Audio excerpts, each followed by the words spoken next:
A few days ago, I played a trailer from the upcoming Will Ferrell documentary on Netflix called Will and Harper. It's about a road trip that Will Ferrell apparently took with Harper Steele after Harper, a former head writer at SNL, announced that he's actually a woman. It's never explained why a road trip was necessary or appropriate under those circumstances, but that's the premise.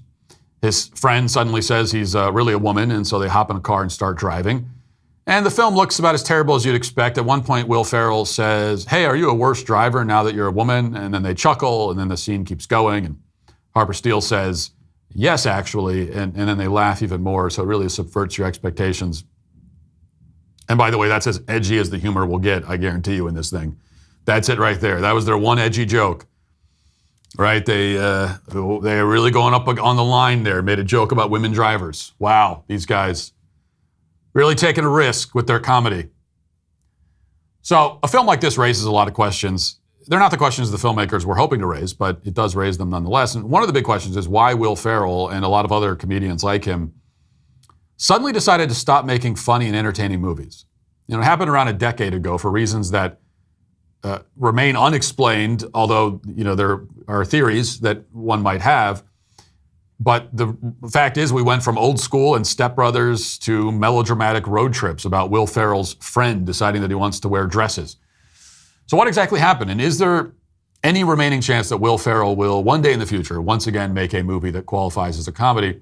Well, in a recent interview, Will Ferrell himself answered that last question with a resounding no. And he did that by disavowing some of his old comedy for being insensitive. And he did it in a way that's both humiliating and confusing at the same time. Variety reports, quote, Will Ferrell is no longer interested in performing in drag for laughs. During an interview on the New York Times The Interview podcast, alongside his longtime friend and former SNL head writer Harper Steele, Ferrell had expressed a bit of regret over the Janet Reno's Fantasies sketch from season 23 of the sketch comedy show. The sketch featured Ferrell in drag as the eponymous Attorney General, with his appearance dressing up as a woman being used for laughs. That's something I wouldn't choose to do now, Ferrell said when the Times noted the character hits a false note now. And then Harper Steele adds this, quote, I understand the laugh is a drag laugh. It's, hey, look at this guy in a dress, and that's funny. It's absolutely not funny. It's absolutely a way that we should be able to live in the world. A few things about this. First of all, there is no one on the planet who in the year 2024 was thinking about the Janet Reno's Fantasies sketch from season 23 of the Saturday Night Live. We're talking about a sketch from a season that aired 27 years ago. Not even professional trans activists who are paid to get offended were talking about that. Even the biggest fans of SNL on the planet, assuming they still exist, we're not talking about that. If you pull up these sketches on YouTube, there's barely any views, but just so you know which sketches we're talking about, here's a brief clip of one of them. Work, work, work. If I'd known being Attorney General was this hard, I would have stayed in Florida. But just think, Simba, only 41 more White House videotapes, and then we can watch Harriet the Spy. There he is, Simba, Bill Clinton, and he's having coffee with a bunch of Chinese people. So you get the idea. Will Ferrell's doing an impression of Janet Reno, who was Attorney General at the time, and people apparently thought the impression was amusing because SNL had a whole series of sketches like this. Here's one where Will Ferrell as Janet Reno was hosting awkward dance parties in her home. And it was supposed to be funny because she takes herself extremely seriously, so she's not the kind of person you'd expect to host a dance party in her basement. You know, that's just to explain the joke. That's the joke. This is what they call irony. It's a common tool of comedians, which Will Ferrell is not anymore. But anyway, here it is. And now from the home of the Attorney General of the United States, it's time for Janet Reno's Dance Party.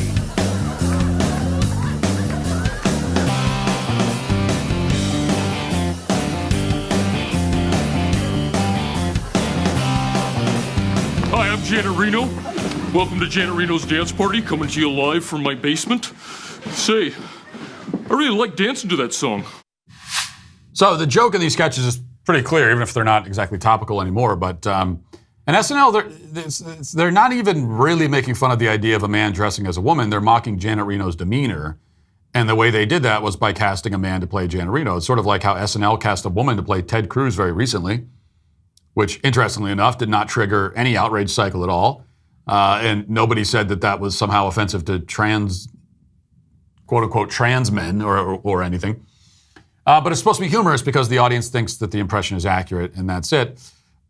What's changed, of course, is that back in 1997, no one seriously thought that a man transformed into a woman simply by putting on a wig and some makeup. That wouldn't have even occurred to a single man or woman in the audience. And so back then, it was a punchline. In fact, there was quite a lot of cross-dressing that went on in 90s comedies, whether it's on SNL or in films. Mrs. Doubtfire, one famous example. And the reason why this was done in comedy is that it was understood that it's inherently ridiculous for a man to dress like a woman, so it's just a cheap way to get laughs. Are you still struggling with back taxes or unfiled returns? The IRS is escalating collections by adding 20,000 new agents and sending millions of demand letters. Handling this alone can be a huge mistake and cost you thousands of dollars. In these challenging times, your best offense is with Tax Network USA.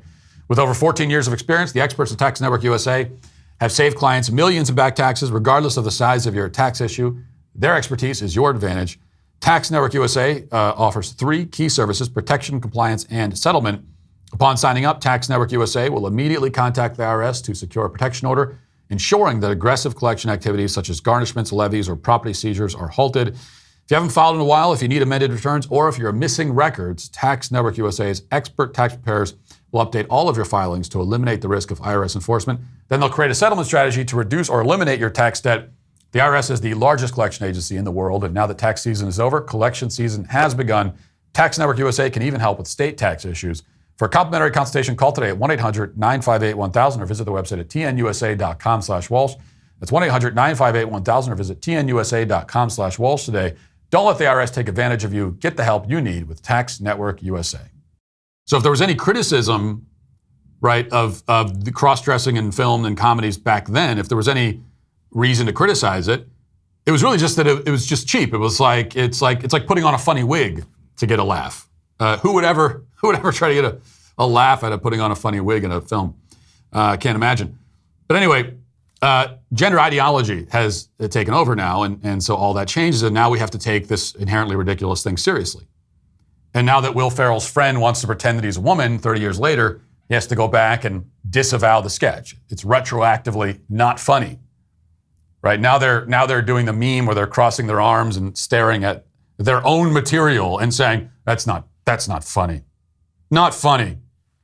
Doing that to themselves. Because they need to tear down anything that might remind people of a time not too long ago when the world wasn't completely insane and used to recognize ridiculous things as ridiculous. When this is the standard, you can't have comedy. It's just not possible.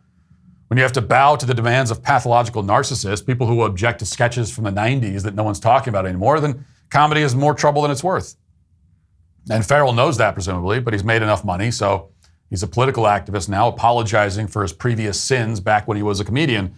There's a lot of that going around. The cast members of Friends, another show from the 90s that no one had a problem with at the time, some of them are now disavowing their own show. Us Weekly reports, quote, while Adam Goldberg looks back at his time on Friends with fondness, he also recognizes criticisms the show has received in the 30 years since its first premiered. In terms of diversity, looking back, it seems insane, Goldberg stated in an interview with The Independent. I've heard black people speak about this, and it's like, you never expected to see yourself. So when you didn't, it was not a surprise. You ended up identifying to characters irrespective of their race. In other words, Friends was too white. And never mind the fact that in the real world, people don't go out and recruit token diversity candidates to round out their friend group. There's nothing unrealistic about, a few white people being friends. There's nothing wrong with that, one would think. People don't choose the members of their social circles based on racial quotas. That would be insane, to use Adam Goldberg's words. Now, obviously, there are about a million reasons why a group of friends might be racially homogenous, and that have nothing to do whatsoever with racism. But in Hollywood, the only explanation for the existence of a group of people who are mostly white is that racism occurred somewhere. Therefore, we apparently need token diversity characters in every single show, whether it's fantasy or sci-fi or sitcom like Friends. And more than that, we need to apologize for all previous shows and films that don't align with this new racial obsession. Goldberg's co-star Jennifer Aniston made a similar observation not too long ago, quote, there's a whole generation of people, kids, who are now going back to episodes of Friends and find them offensive. Aniston, who starred as Rachel Green, told AFP in March 2023, there were things that were never intentional, and others, well, we should have thought it through, but I don't think there was a sensitivity like there is now. Without addressing specific storylines and characters, Aniston, 55, noted that it's become tricky for comedians to make certain jokes. In the past, you could joke about a bigot and have a laugh. That was hysterical. It was about educating people on how ridiculous people were, she said. And now we're not allowed to do that. Everybody needs funny. The world needs humor. We can't take ourselves too seriously, especially in the United States. Everyone is far too divided. Close quote. Of course, the fact that people are divided is describing the symptom, not the underlying problem. We are divided between people who understand human biology and people who think that a dress can transform a man into a woman. We are divided between people who understand that sometimes friend groups happen to be white and people who insist that every friend group must consist of a token minority or two.